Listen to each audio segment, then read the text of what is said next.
Assalamualaikum warahmatullahi wabarakatuh. Perkenalkan, saya Dimas Aditya Himawan dengan NIM 053 dari Pluk 1 Praktikum Geoinformatika tahun 2023. Oke, kali ini saya akan menunjukkan tutorial menggunakan Global Mapper. Untuk Global Mapper kali ini, saya akan menghasilkan 7 output, yaitu yang pertama adalah peta geologi, kemudian peta kontur, peta pola pengaliran, peta das, sayatan, peta 3D, dan juga volume. Mungkin di sini peta 3D ini adalah view 3D ya dari si daerah kafling tersebut ya. Oke, kita lanjut saja. Untuk data-data yang dibutuhkan adalah yang pertama peta geologi dari lembar kafling kita terletak, kemudian kotakan kafling kita, kemudian juga SRTM dari DEM atau DEM SRTM dari si kafling kita. Kalau misalnya di sini kafling kita adalah Sulawesi Barat ya. Oke, langkah pertama tentu saja kita buka dulu global mappernya. Kemudian di file dem srtm kita cari yang extensionnya TIFF. Kemudian kita tarik dem ini ke dalam global mapper. Nah, udah muncul ya di sini ya. Oke, kita step yang pertama adalah untuk membuat peta geologinya ya. Oke, yang pertama adalah kita lakukan digitasi dulu terhadap si petanya ini. Oke, yang pertama, kita masukkan terlebih dahulu peta geologi lembarnya kita. Oke, kita masukkan terlebih dahulu. Nah, manually rectify, oke. Kemudian tunggu sampai selesai. Terus tekan oke lagi. Nah, di sini kita melakukan digitasi di mana si peta geologi ini akan di overlay ke DEM-nya. Nah, tentu saja kita nggak pengen kan kalau misalnya peta geologinya itu berada di titik yang tidak pas ya, seperti itu. Makanya kan diperlukan digitasi terlebih dahulu. Oke, kita pertama-tama kita zoom in dulu ke pojok X-min Y-minnya.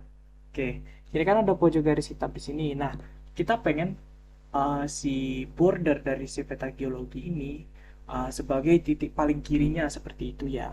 Oke, kita klik di sini dulu. Misalkan sepresisi mungkin ya. Oke, kira-kira mungkin di sini ya. Oke, nah kemudian kita masukkan nilai dari X minimum dan Y minimumnya. Nah, di sini karena ini peta geologinya format koordinatnya itu atau proyeksi koordinatnya itu dalam bentuk geografis, jadi kita tidak perlu mengubah ini. Ini sudah sesuai seperti itu. Nah, kita masukkan. Jadi untuk istingnya adalah 118, sorry 118 30, kemudian untuk northingnya itu adalah 3. Namun perlu diingat bahwa Indonesia ini kan berada di apa ya, bagiannya ada di bawah garis khatulistiwa, maka dari itu kita perlu menambahkan angka minus. Kalau misalnya tidak kita tambah angka kita tidak tambah simbol negatif, maka bisa jadi petanya nanti akan terbalik seperti itu. Oke, kalau sudah kita add point to list sebagai control point pertama, kita klik OK. Nah, jadi kira-kira control pointnya itu ada di sini. Kemudian kita ke bagian yang X maksimum dan Y maksimumnya. Oke, kita zoom in ke bagian sini. Kemudian melakukan hal yang sama seperti tadi, kita titikin di sini, di ujung paling kanannya. Kemudian kita masukkan listing northingnya. Jangan lupa juga northingnya kita taruh angka atau simbol negatif seperti itu. Jadi di sini min 2. Cek lagi select projectionnya di sini sudah geographic. Oke, kita langsung add point tulis. Klik OK. Nah, kemudian sudah muncul ya poin 2 nya ada di permukaan sini. Oke, langsung kita klik apply, kemudian kita klik OK, dan nanti akan muncul peta geologi di DEM-nya itu. Nah, seperti ini sudah muncul ya si peta geologinya di dalam yang mengoverlay atau menginvasi DEM-nya itu. Oke, selanjutnya adalah kita akan memasukkan kafling kita ke dalam si global mapper. Nah, kita pilih file kafling kita pindahkan ke DEM.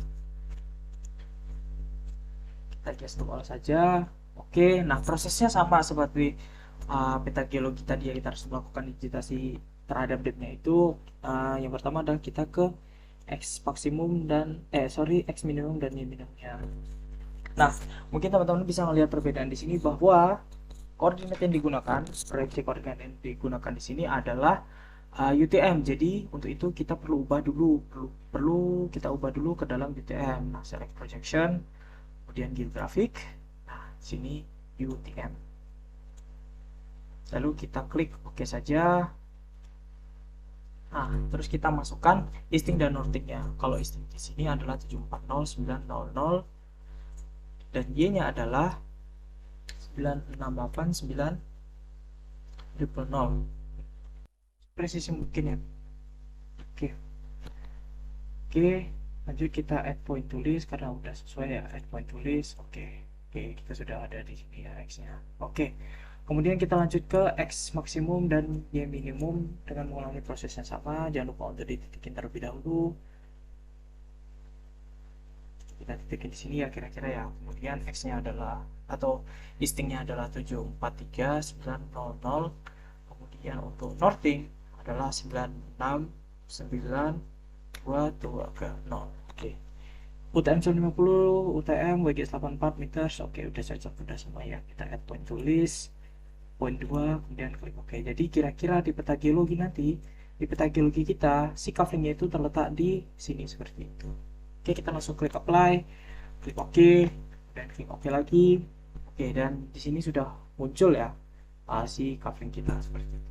Nah, langkah selanjutnya adalah kita ingin memfokuskan si dem kita ini terhadap covering kecil kita yang dem biru ini. Nah, dem SRTM kita ini akan kita fokuskan ke dalam bagian yang si covering kita. Jadi si covering ini akan terlihat dem yang khusus untuk covering itu sendiri. Oke. Nah, caranya gimana? Yang pertama adalah kita zoom in dulu ke sini.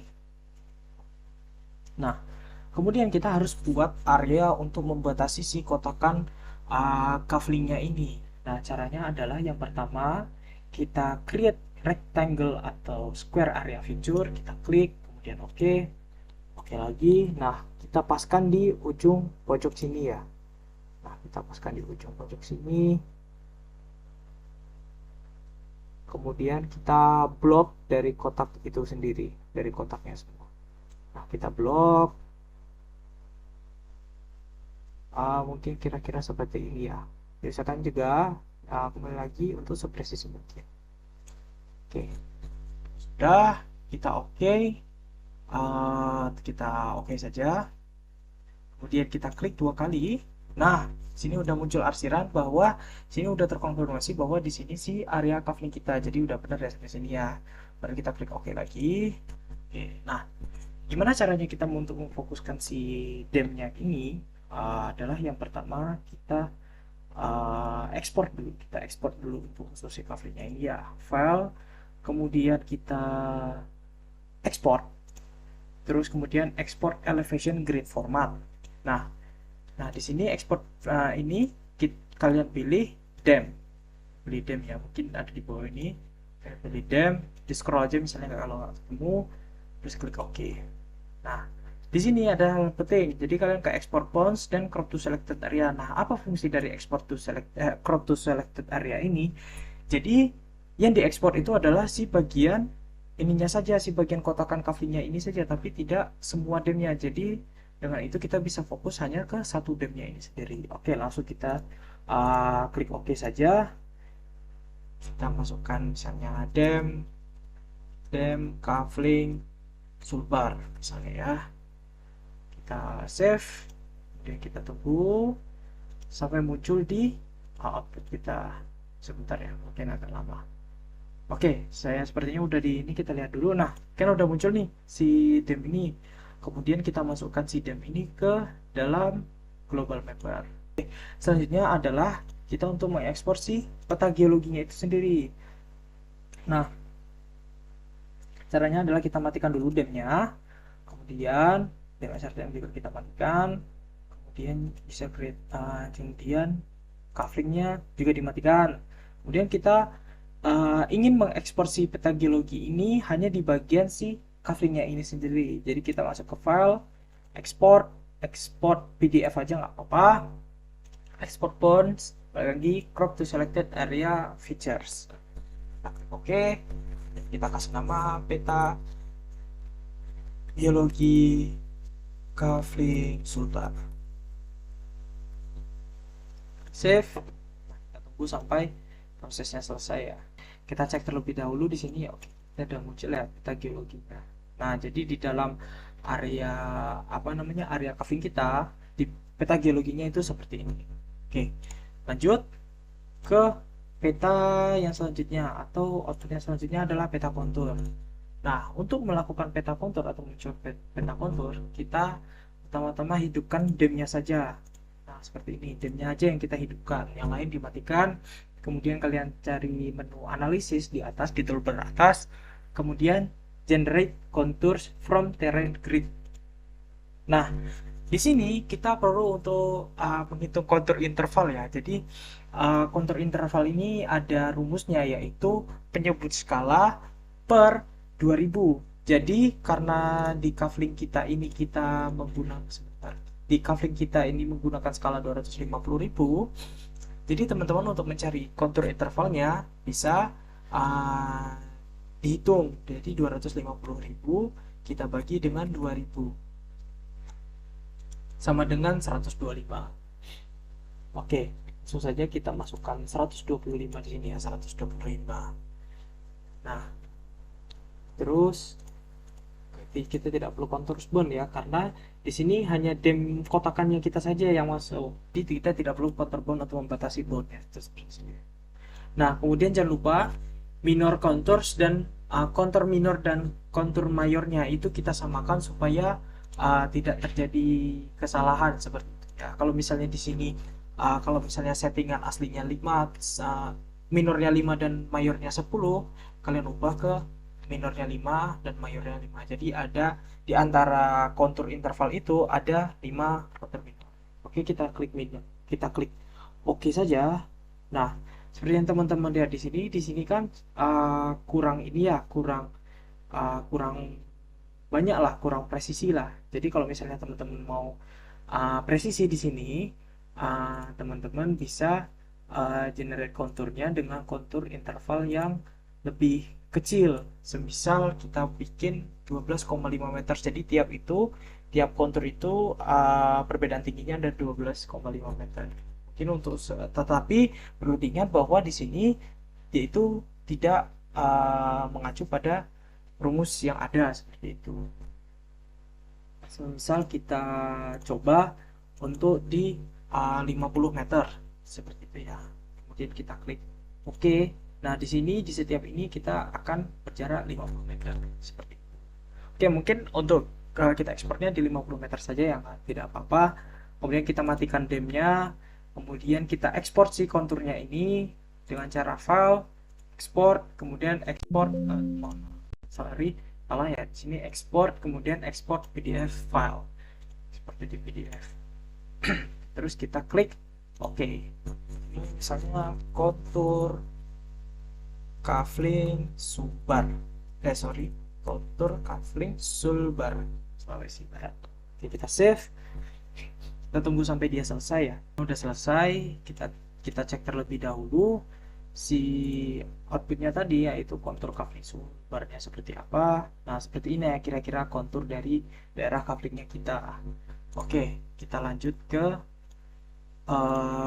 output selanjutnya, yaitu adalah peta pola pengaliran. Peta pola pengaliran dan peta das ini kita akan kerjakan dalam satu langkah, satu output ya. Jadi caranya adalah kita ke analisis, kemudian kita pertama-tama matikan dulu konturnya dan hidupkan si DEM-nya. Kita ke analisis, kemudian kita generate watershed, kemudian nah di sini ada namanya stream cell count. Jadi stream cell count ini adalah yang menentukan seberapa detail pola pengaliran teman-teman di sini. Semakin kecil dia akan semakin detail ya, seperti itu.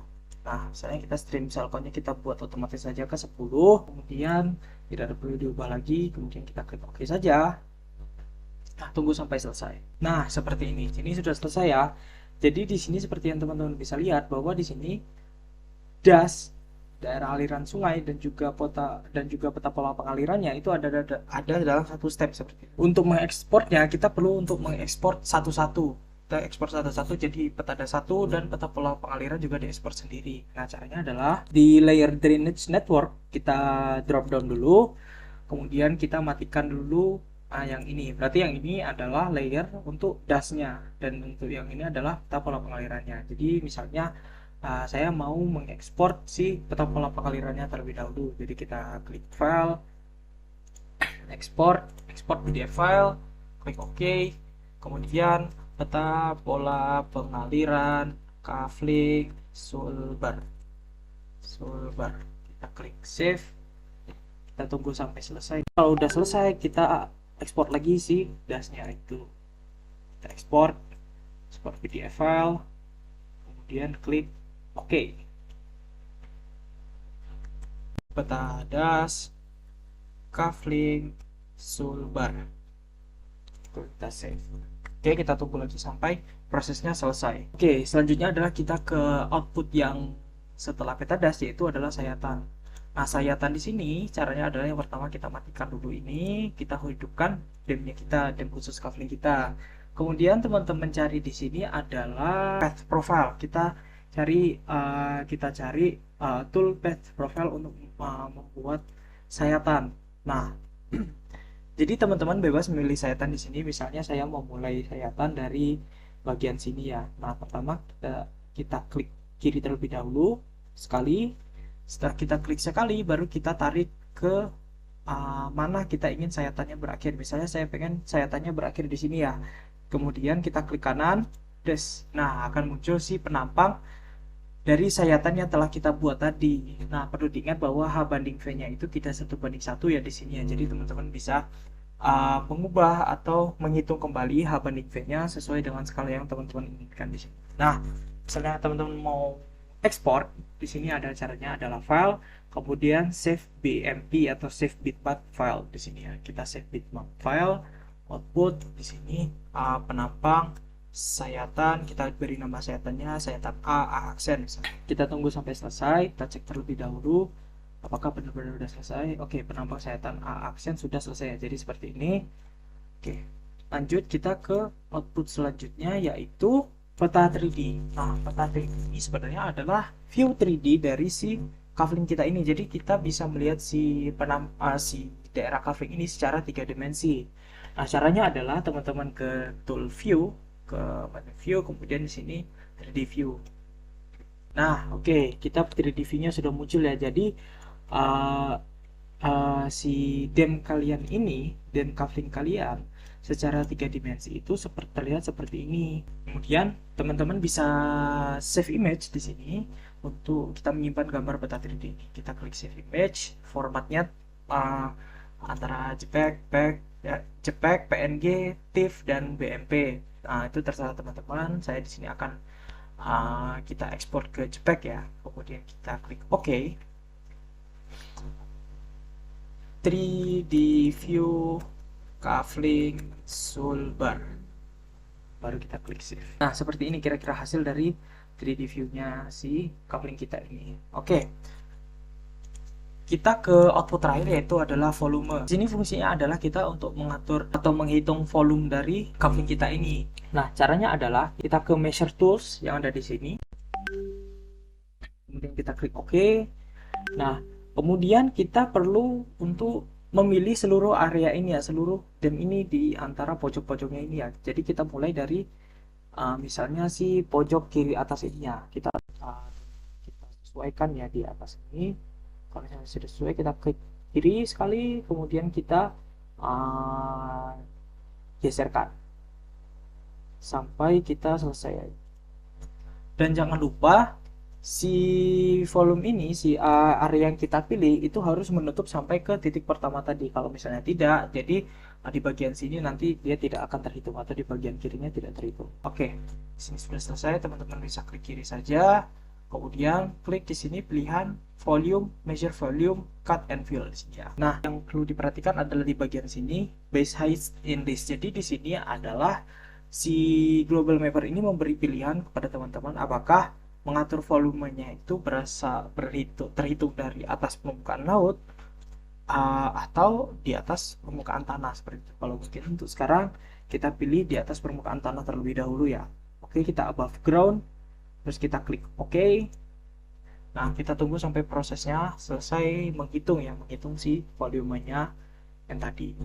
Nah, kalau udah selesai kira-kira seperti ini hasilnya. Jadi di sini terpampang bahwa total volume-nya berapa, net volume, cut area tinggi, dan lain sebagainya. Nah, kalau misalnya teman-teman mau menyimpan data ini, teman-teman bisa pilihan copy to clipboard atau export to CSV file. Nah, nanti untuk export to CSV file ini, teman-teman akan mengekspornya ke dalam bentuk Excel seperti itu. Nah, untuk sekarang kita coba copy clipboard aja. Teks copy to clipboard berarti sudah tercopy. Nah, kita akan copy di notepad di sini. Kita klik Ctrl V. Nah, di sini udah muncul ya detail-detail tentang volume dan lain-lain. Kalau misalnya sudah sampai sini, di sini proses teman-teman sudah selesai ya. Jadi kita sudah menciptakan 7 output dari global mapper, yaitu peta geologi, peta kontur, peta pola pengairan, peta das, sayatan, peta 3D, dan volume dari area kavling. Mungkin sekian dari saya.